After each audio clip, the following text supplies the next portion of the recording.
Hello everyone, welcome to my YouTube channel. इस वीडियो में हम बात करने वाले हैं हिमाचल प्रदेश पीडब्ल्यूडी डिपार्टमेंट में जूनियर टेक्नीशियन या फिर आप वर्क इंस्पेक्टर बोल लो, एक ही बात है। उनकी वैकेंसी के बारे में हम इस वीडियो में टोटली बात करने वाले हैं। तो यहाँ पे आप देख सकते हो ये डेटा जो है वो 2019 मार्च तक का है। फिर आपके मन में सवाल आएगा कि अभी क्या ज़रूरत पड़ेगी इसको शेयर करने की। लेटेस्ट डेटा तो आपके पास नहीं है। लेटेस्ट डेटा तभी होगा इंसान के पास जब उसको देने की कोशिश करी जाएगी, चाहे फिर वो आरटीआई के थ्रू हो या अलग जो डेटा मिलता है, जैसे कि कई बार विधानसभा में क्वेश्चन पुट अप होते हैं। लेकिन फ़िलहाल आपको इसी डेटा से जो है वो समझना होगा कि मैं किस बारे में बात कर रहा हूँ। तो यहाँ पे आप देख सकते हो कि जो सैंक्शन स्ट्रेंथ है वो 1797 है, और उस दौरान जो एग्जिस्टिंग स्ट्रेंथ थी वो 1059 थी और वैकेंसी थी 738। और अब आप रिमाइंड करो कि 2019 से लेके अभी तक आपको जूनियर टेक्नीशियन की कोई वैकेंसी देखने को मिली। ये सिविल की मैं बात कर रहा हूँ, वर्क इंस्पेक्टर की जो अभी आउटसोर्स पे भरी गई। तो आपको याद है कि कोई रेगुलर भर्ती हुई है? नहीं हुई है, ठीक है।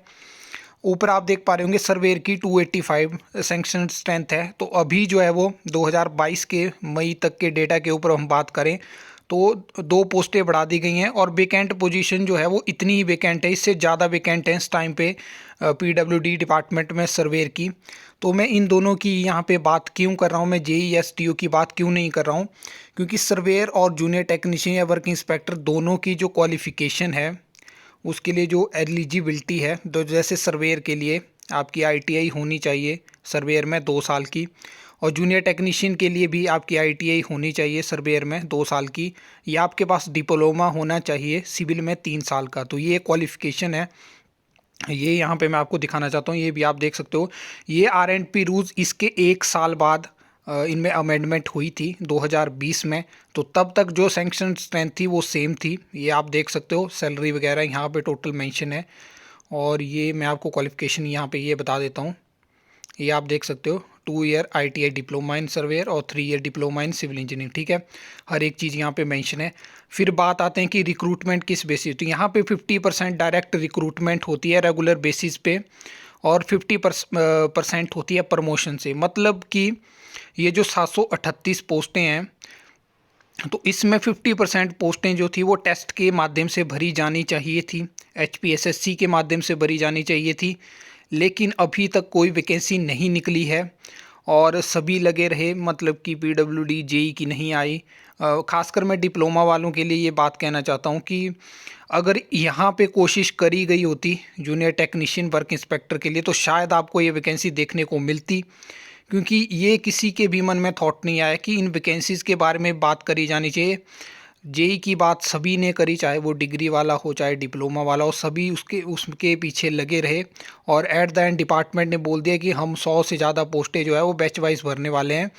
एचपीएसएससी के माध्यम से 28 या 30 वैकेंसीज इस टाइम पे वैकेंट पड़ी है। अगर पीडब्ल्यूडी में आपको वैकेंसी देखने को मिलती है तो ज़्यादा से ज़्यादा 15 से 20 आपको देखने को मिलेगी एडवर्टाइजमेंट में, अगर आती हैं पोस्टें। क्योंकि डिपार्टमेंट ने अब सोच के रखी है कि हम बैच वाइज भरेंगे। अगर प्रेशर नहीं डाला जाता है तो बैच वाइज भर्ती होगी, उसमें बहुत टाइम लगता है। हर एक एम्प्लॉयमेंट एक्सचेंज से डेटा जाता है, फिर इंटरव्यू वगैरह होते हैं, पता नहीं कब उनके रिजल्ट आते हैं, वो पड़ी रहती हैं वैसे ही पेंडिंग। तो अगर वहाँ पे उस तरह से सिस्टम हुआ तो मतलब पीडब्ल्यूडी एक ड्रीम रहता था, चाहे आप सेंटर की जॉब की बात करो आप स्टेट में करो। और ये जो है वो उस इन्होंने मतलब 2018 मतलब रिज़ल्ट तो उसका लेट आया, लेकिन 2018 के बाद जो भी लोग पास आउट हो उनके लिए इन्होंने ड्रीम बना दिया है। और अगर ऐसे ही हालात रहे तो वो ड्रीम बना ही रहेगा, ठीक है।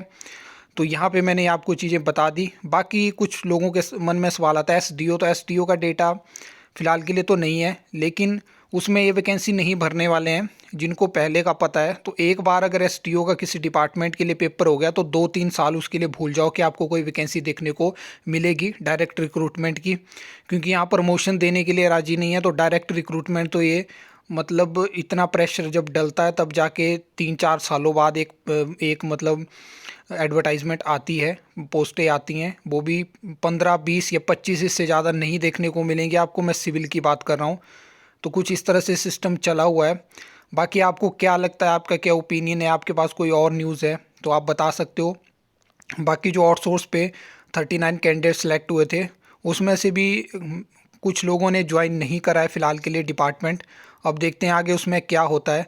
अगर आपको ये वीडियो अच्छी लगी, इन्फॉर्मेटिव लगी, तो आप वीडियो को लाइक कमेंट शेयर कर सकते हो, चैनल को सब्सक्राइब कर सकते हो फर्दर न्यू अपडेट्स के लिए।